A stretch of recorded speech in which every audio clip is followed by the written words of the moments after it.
now is the turn for question number 3, and it says let A be a square matrix of order 3, then verify A transpose determinant equals to A determinant. So property number 2 अगर आपने देखी है तो उसमें हमने पढ़ा था कि एक मैट्रिक्स अगर आप उसका ट्रांसपोज लो तो उसका determinant is the same as A determinant. तो ये हमने अब प्रूफ करना है for a square matrix of order 3। कोई भी एक स्क्वायर मैट्रिक्स हम ले सकते हैं, ठीक है। So let's just go to the black board and see how we can do it. So यहाँ पर मैंने क्वेश्चन अपने लिख लिया है, ठीक है। हम यहाँ पर सोल्यूशन लिखेंगे, सोल्यूशन के बाद एक स्क्वायर मैट्रिक्स हम कंसीडर कर लेंगे। सो हम कह लेंगे let A be a square matrix of values A B C D E F and G H I, ठीक है।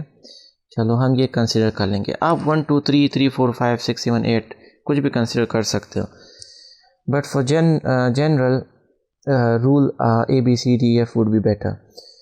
सो हम एक काम करेंगे, अब इसका ट्रांसपोज लेंगे, डिटर्मिनेंट फाइंड करेंगे A determinant, and so A determinant should be A B C D E F G H I, ठीक है। यहाँ पर हम अब कह लेंगे कि एक्सपेंड बाय R1 से हम इसको एक्सपेंड कर लेंगे। अगर आपने इस एक्सरसाइज का लेक्चर नंबर फर्स्ट अगर आपने नहीं देखा है, विच इज़ लेक्चर नंबर 11, तो फिर आपके लिए प्रॉब्लम होगी, क्योंकि हमने डिटर्मिनेंट वहाँ पर अप्लाई भी की है, ठीक है, आपको समझाई भी है। तो यहाँ पर हम कुछ स्टेप्स जो है वो खाएंगे, वो स्किप करेंगे, फिर आपके लिए प्रॉब्लम्स होंगी। Anyway let's move on.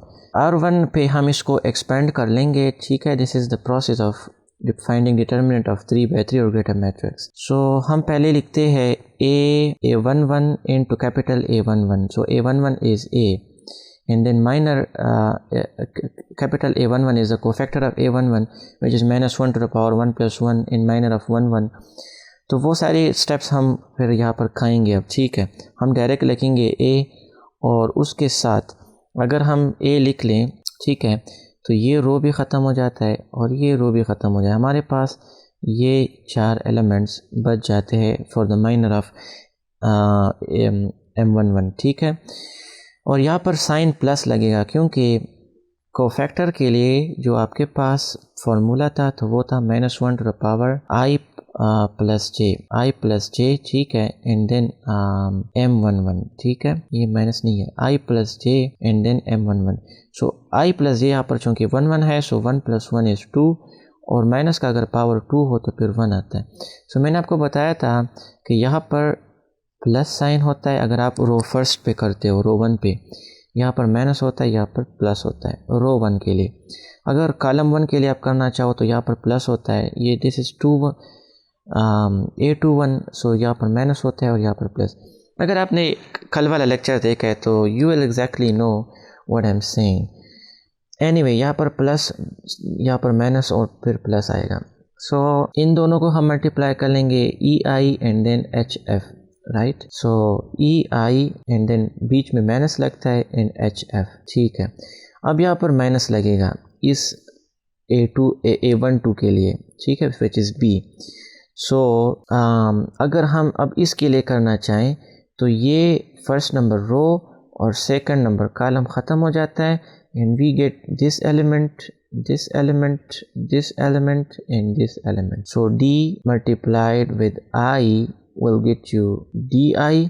पहले आप प्रिंसिपल डायगोनल करते हो एंड देन माइनस लगाते हो और फिर बाकी डायगोनल करते हो, which is G, this is F, yes GF, और फिर प्लस लगता है, ठीक है, क्योंकि this is in place of 1 3, so 1 + 3 is 4, which is an even number, यहाँ पर प्लस लगेगा। सो फिर यहाँ पर आएगा C, एंड देन अगर हम ये रो और ये कॉलम ख़त्म कर ले, so we get this element, this element, this element and this element.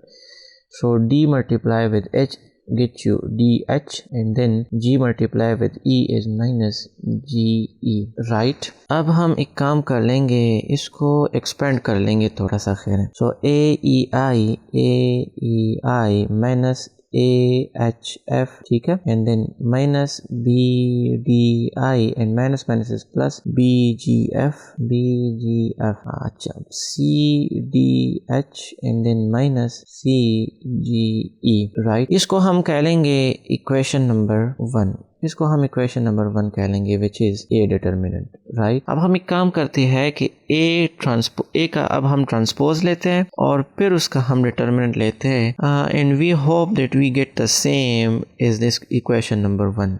Let's move on to the next slide. चलो यहाँ पर हम कर लें। सो अगर अब मैं यहाँ पर करूँ नाउ, अगर मैं ए ट्रांसपोज लूँ, so the A matrix, I hope आपके पास बुक मौजूद है, वहाँ से आप देख सकते हो। सॉरी, बुक में तो ये है नहीं, चलो मैं यहाँ पर कर लेता हूँ ABCDEF and GHI। So this was a matrix, right. अगर मैं इसका अब ट्रांसपोज लूँ तो ये आपके पास बनेगा ABCDEF GHI, ठीक है। ये आपके पास आ गया ए ट्रांसपोज।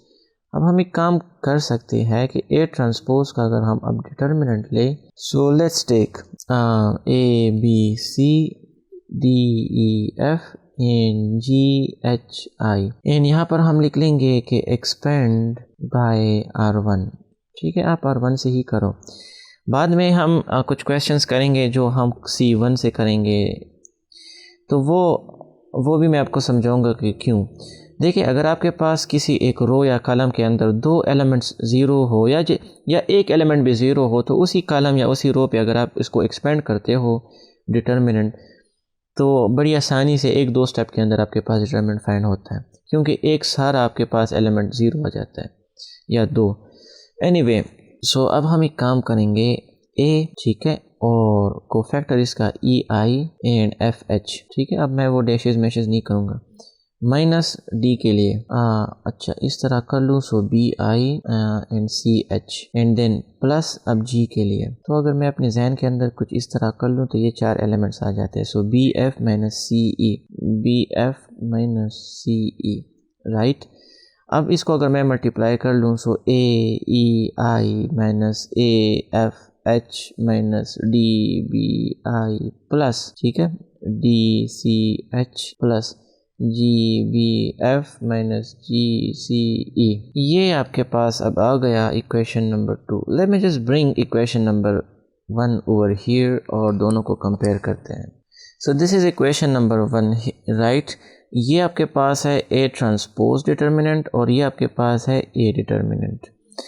सो यहाँ पर आप देख सकते हैं दोनों सेम है कि नहीं। AEI minus AFH minus AFH, ठीक है, minus DBI minus DBI plus DCH plus DCH plus GBF plus GBF minus GCE minus GCE।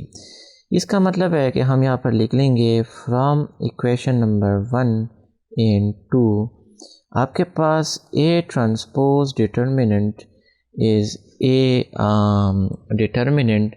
सो यहाँ पर बड़ा सा आप लिख लो हेंस वेरीफाइड। उन्होंने पूछा था कि आप वेरीफाई कर लो, सो हेंस वेरीफाइड।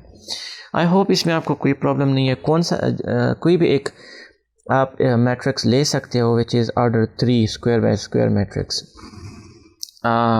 और उसको आप एक्सपेंड कर लो, ठीक है, डिटर्मिनेंट लो, फिर ट्रांसपोज लो, फिर डिटर्मिनेंट लो, तो दोनों सेम ही आएंगे। विच सेटिस्फाइज प्रॉपर्टी नंबर 2, ठीक है, कि एक डिटर्मिनेंट कि the determinant of a matrix and its transpose is the same. Let's move on to question number 4।